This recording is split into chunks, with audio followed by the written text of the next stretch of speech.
Penyakit utama kalau kita bilang, kalau boleh dibilang gitu ya, jadi penyakit utama teman-teman UKM itu tidak bisa memisahkan antara uang untuk usaha sama uang untuk pribadi.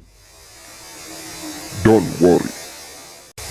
Gimana sih cara pengelolaan keuangan untuk para pelaku UMKM biar mereka tuh, karena hal-hal yang seperti inilah yang sering terjadi. Iya, iya. Apa ya, fraud ya katanya ya, fraud atau kerugian ya.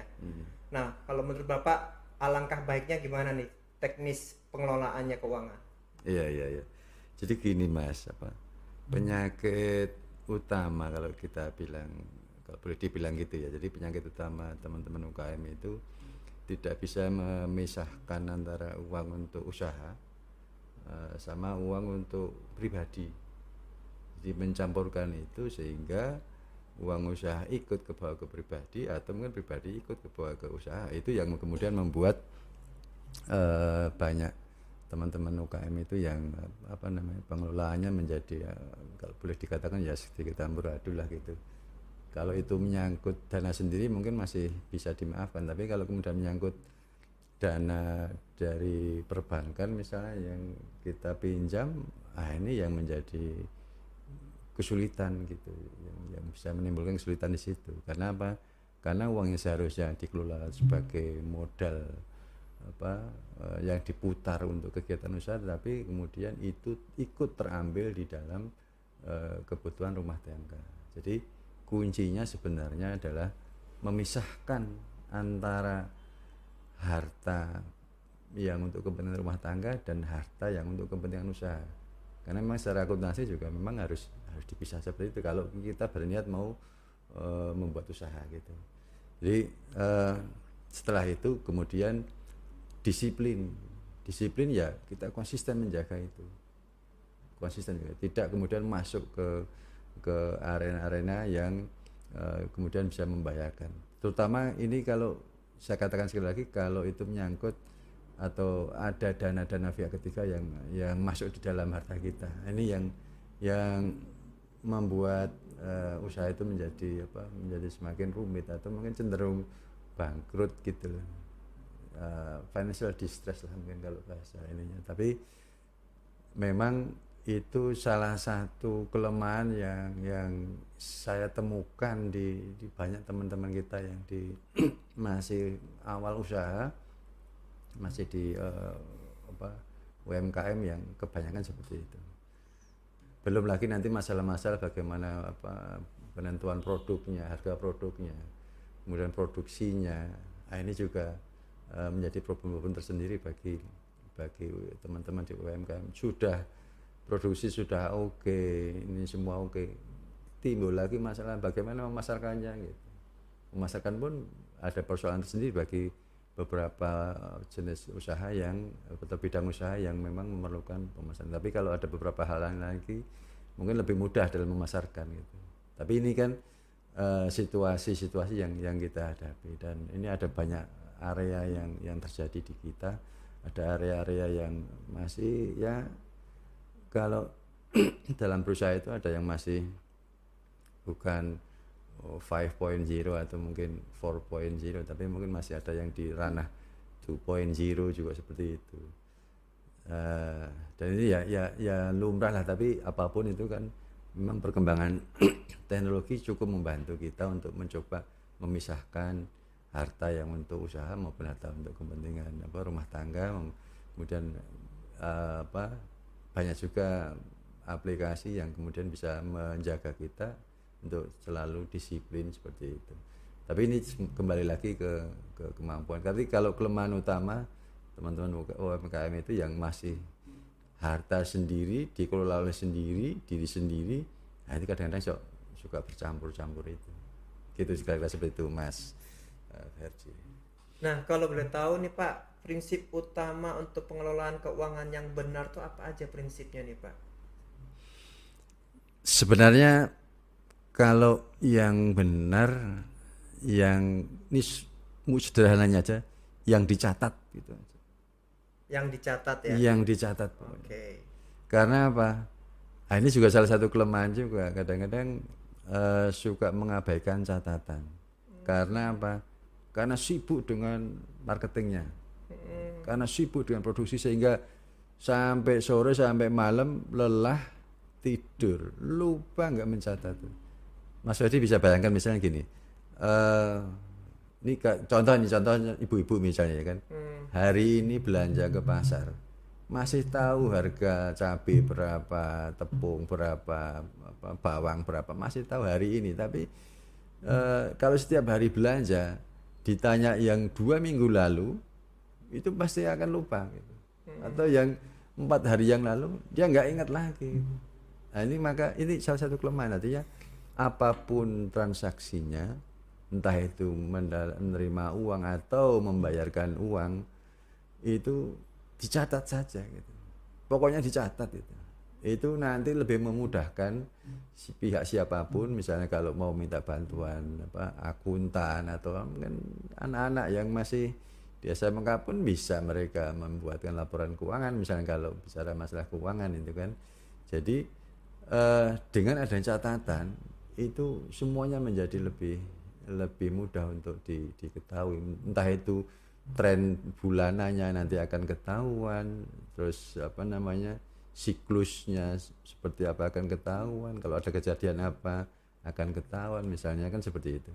Kalau pendapatan turun, misalnya ada kejadian apa nih waktu itu misalnya, oh rupanya awal pandemi, oh berarti turun semua. Atau mungkin kok penjualan meningkat drastis, ini ada apa nih pada bulan Mei yang lalu misalnya, oh rupanya ada lebaran misalnya, atau ada event apa. Nah, itu bisa dari situ akan ketahui, sehingga apa, bagi UMKM itu bisa prepare jauh-jauh hari sebenarnya ketika bicara ini sebentar lagi mau lebaran, artinya sudah prepare jauh-jauh hari untuk menuju ke situ. Karena harga-harga mungkin cenderung juga naik misalnya seperti itu. Kapan naiknya gitu.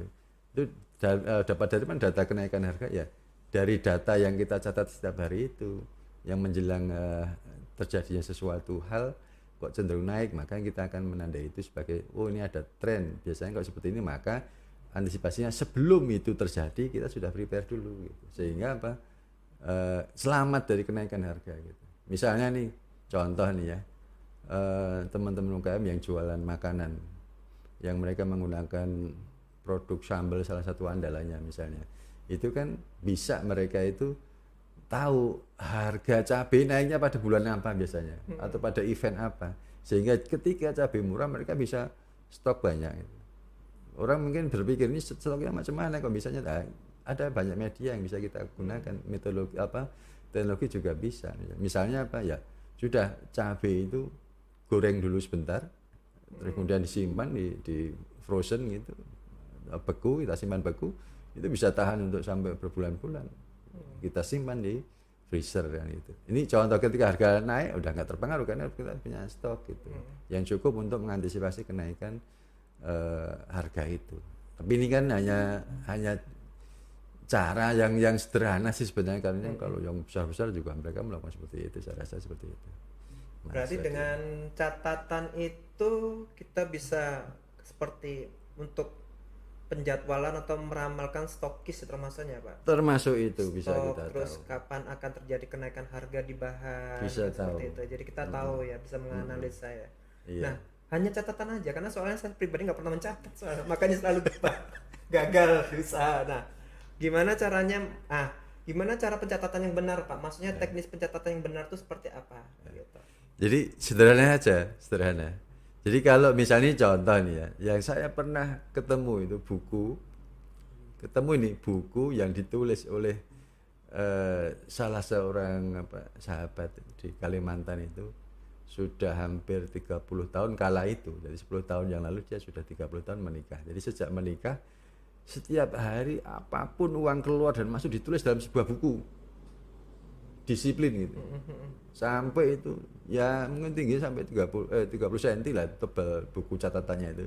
Sampai masalah parkir 500 rupiah juga ada ditulis. Pokoknya ada atau enggak ada nota, semuanya ditulis gitu.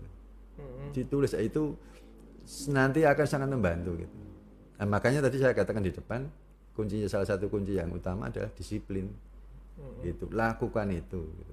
Ketika sesuatu terjadi, langsung kita record, sesuai tulis itu langsung kita record gitu. Nah kalau pelaku UMKM yang masih solo karir, jadi semuanya itu dilakukan sendiri ya, mau nggak mau ketika misalnya terjadi beli selesai agak waktu longgar langsung catat, langsung catat itu. Kalau ada juga yang berpola setelah semua tutup close baru mereka mencatat sebelum tidur dan catat semua itu, setelah selesai mereka baru istirahat. Biasanya seperti itu. Tapi ini kan kunci utamanya adalah di kedisiplinan diri tadi. Itu yang harus dijaga secara konsisten, karena ini menyangkut analisis data yang sebenarnya ini manfaatnya ada banyak sekali gitu. Sampai membuat laporan keuangannya, laporan pajak, utang piutang, harta kita seperti apa, zakat pun dasarnya dari situ gitu. Jadi semua berdasarkan pada catatan-catatan yang kita lakukan secara disiplin setiap hari. Karena mungkin agak berat karena belum terbiasa. Tapi biasanya kalau secara psikologi kan orang kalau sudah 3 bulan dihantam hal yang sama terus menerus, maka mereka akan berubah menuju hal itu gitu. Biasanya seperti itu. Tapi kalau 3 bulan nggak berubah juga ya sudah masalah mungkin Mas itu. Ya sih. Pengalaman saya pribadi sih ini Pak, selalu lupa akan mencatat. Gitu. Suka gampangin lah kan gitu. Karena terkadang kalau kita bisnis sendiri, usaha sendiri, uang sendiri, modal sendiri, nggak peduli lah, yang penting usaha jalan, autopilot, terus dapat untung ya cukup gitu lah. Tapi untuk administrasi pencatatan semuanya itu terkadang kan lupa ya. Nah itu masalahnya. Nah buat mungkin ada ini Pak, kasih wejangan atau tips saran ke para pelaku UMKM, apa sih yang paling penting dalam pengelolaan keuangan dengan benar kan gitu ya, meskipun mereka belum memiliki karyawan yang banyak ya, mungkin masih kerja sendiri kah atau karyawan cuma 1-2 orang, tapi mulai dari hal yang terkecil harus kita lakukan kan gitu. Ada tips yang mungkin bisa disampaikan Pak kepada para pelaku UMKM? Boleh. Jadi tadi kan ada pertama tadi catat, yang kedua disiplin gitu. Terus selanjutnya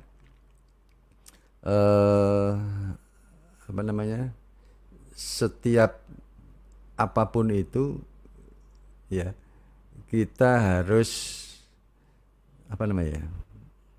kalau mencatat jadi memisahkan dengan jelas ya, antara kepentingan rumah tangga dan kepentingan usaha. Nah, khusus untuk kepentingan usaha, alangkah indahnya kalau dibuat perencanaan.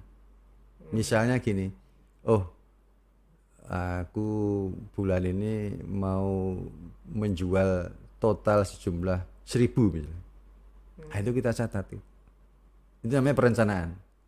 Ketika kita menyatakan menjual 1.000 padahal kapasitas kita baru pada bisa menjual 200 misalnya, kan kita kemudian berpikir nih, berarti langkah saya menuju ke 1.000 itu apa gitu.